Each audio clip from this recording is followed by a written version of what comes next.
The Lord be with you. And with your A spirit. reading from the Holy Gospel according to Matthew.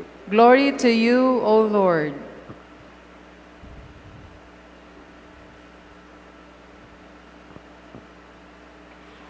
Jesus said to his disciples, "If your brother sins against you, go and tell him his fault between you and him alone.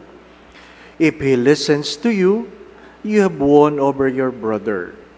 If he does not listen, take one or two others along with you, so that every fact may be established on the testimony of two or three witnesses.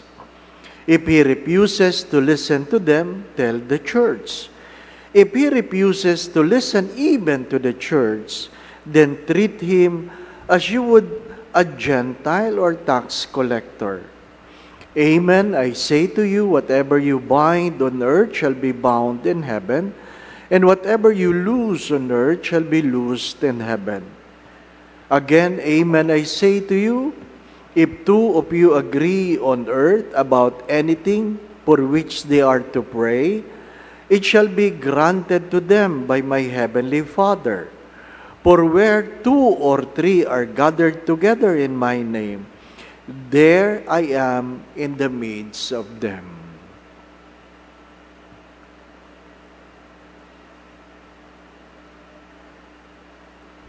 The Gospel of the Lord. Praise to you, Lord Jesus Christ.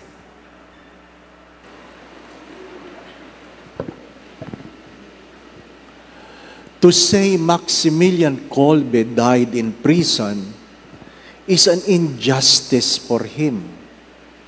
He did not only die in prison, he was starved to death. After a long period, since the German find it too long for him to survive, a poison was injected in his body.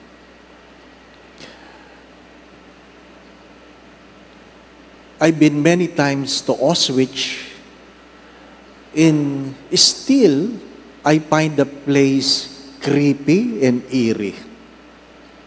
Parang palagi may humahawak sa balikat mo pag pumapasok ka doon. Ano po? Especially when you look at the many things collected from the Jews, the hairs. I do not know why they have to collect the teeth, the combs, the shoes, many things, many things. But in spite of the feeling, I still visit the jail, the cell of Saint Maximilian Kolbe. A very small cell. Now there is a candle, a Paschal candle being lit inside, burning 24 hours. I take time to kneel and ask for the grace to understand the kind of love he has that made him do the things he was able to do. Mahirap intindihin. Mahirap intindihin. What is the first reading trying to tell us? There are a lot of things you will not really understand. Do not forget that we have a God of mercy, but also we have a God of justice. Do not forget that. We have a God of mercy, and we have a God of justice. At the end, everything, everyone will be judged. And the gospel reminds us of what? That you should not be doing the right thing for simply doing the right thing. You must do the right thing for the right reason. We call the gospel fraternal correction. I was in the seminary for 15 years being the prefect of discipline when a seminarian would come and make sumbong about another seminarian. The first question I would always ask, why are you telling me that? Bakit mo sinasabi yan sa akin?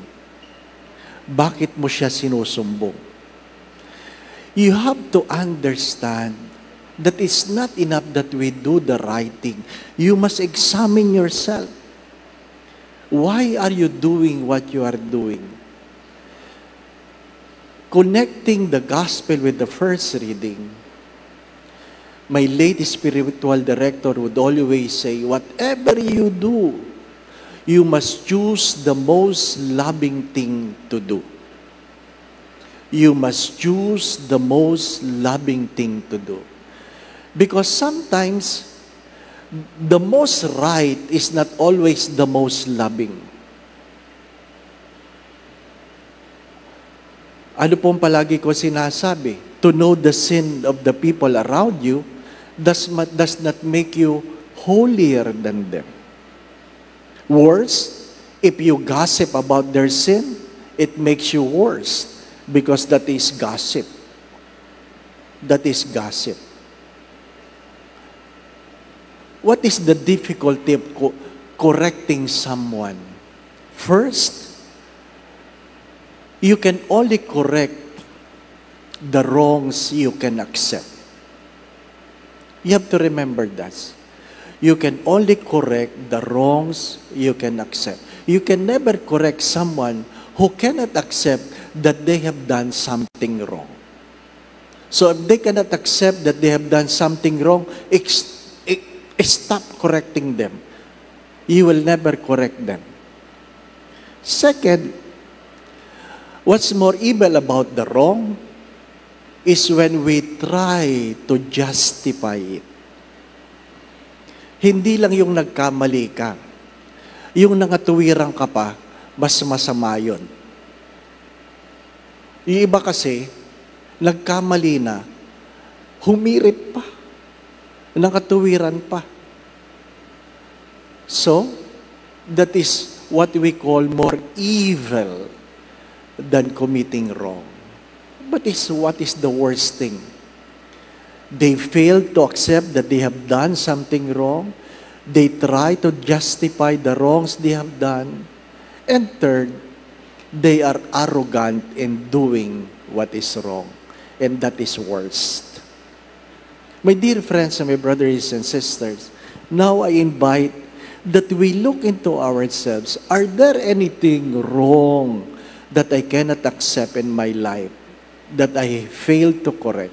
Second, do I try to justify the wrongs I have done? And third, hopefully, we are not arrogant to justify ourselves. Do not forget, even though we have a God of mercy, He is a God of justice. Let us learn from Saint Maximilian Kolbe that it is not enough to do what is right. Choose the most loving thing to do. And that is the grace we would like to ask the Lord for today. There are things I cannot understand. But please grant me the grace to do what is right because of my love for God. Amen. Again, my brothers and sisters, the only wrong we can correct are the wrongs we can accept. Second, what is worse than sin is when we try to justify our sinfulness. And third, do not forget this. Arrogance is worse than hypocrisy. It is not enough that we do the right thing. Let us ask for the grace that when we correct someone, we do it out of love. The Lord be with you. And with your spirit. And may Almighty God bless you in your family, the Father, the Son, and the Holy Spirit. Amen. We now go in peace to love and serve the Lord. Thanks be to God.